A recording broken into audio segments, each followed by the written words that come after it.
Welcome everybody to the University of Cincinnati Center for Field Studies. My name is David Lentz and I am the director of the center here, and I'm very glad that you're here coming to visit us.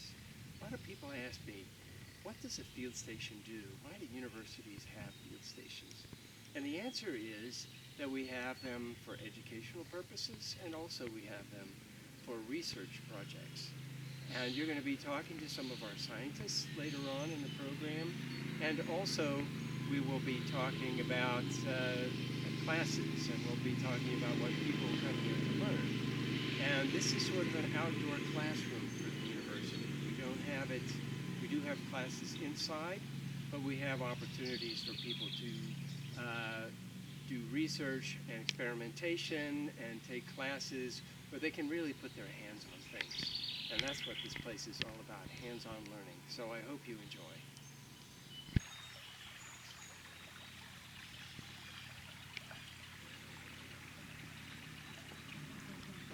Hello, and welcome to the UC Center for Field Studies eVentures in Nature Summer Program.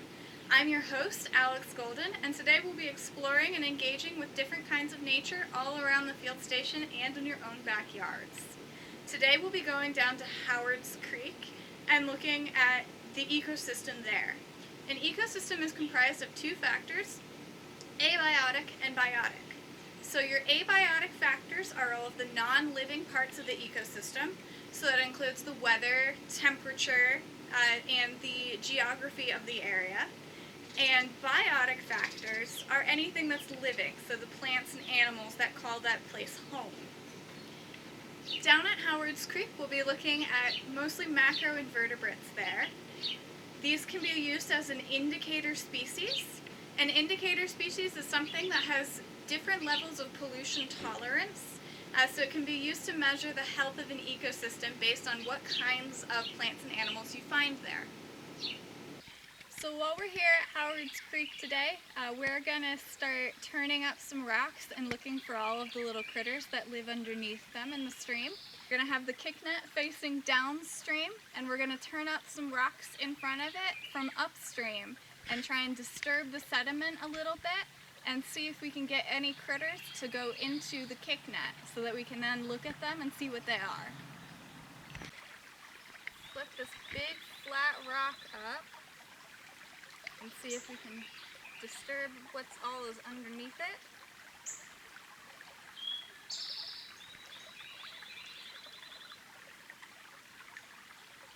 Seed. Let's see if there's anybody living on the bottom too.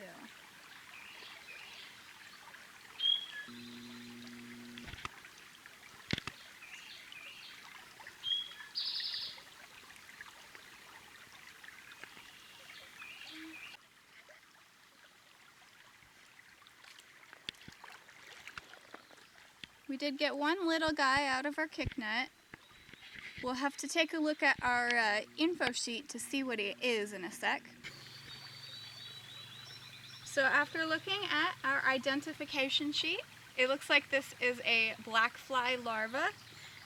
So that's in the family Simulidae. They are up to 1/4 of an inch long, with one end of their body wider than the other and a little suction cup on the other end. He is in fact suction cupping to my finger at the moment, as if I was a rock that he is clinging to prevent from being washed downstream. So these are in group 3 of our sheet, which means they can be found in any level of pollution that you may find in a local creek. Let's see what's under these rocks as well. You want to look for the ones that are kind of flat, because they'll tend to have the most stuff stuck to the bottom or hiding under them.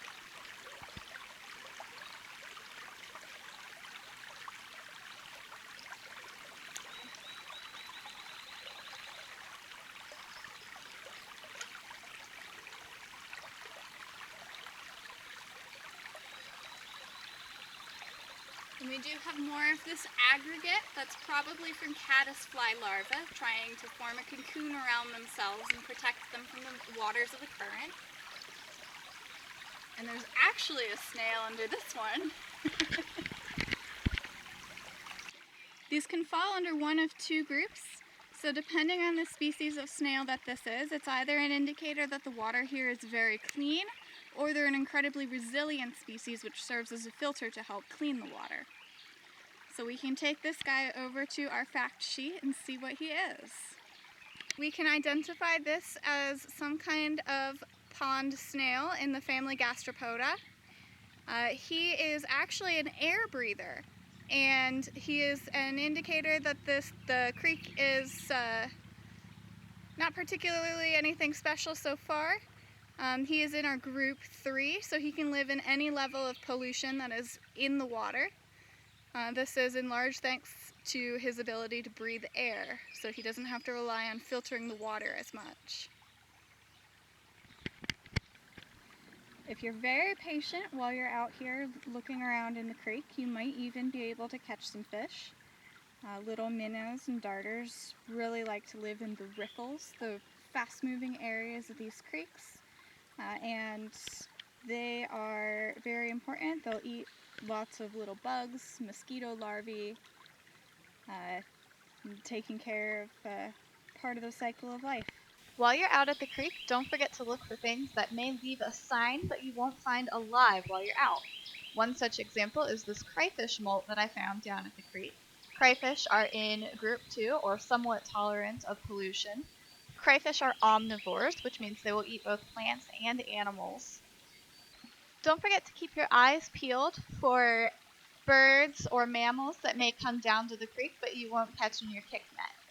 These organisms will come down and they will drink, or they will catch fish or other insects in order to feed themselves or their young. So a creek ecosystem doesn't just involve the water, it involves everything, including the plants and animals around it. Thank you for joining us at the field station today. If you want to continue engaging, if you have any questions, you can ask them in the comments below, or you can hit us up on social media.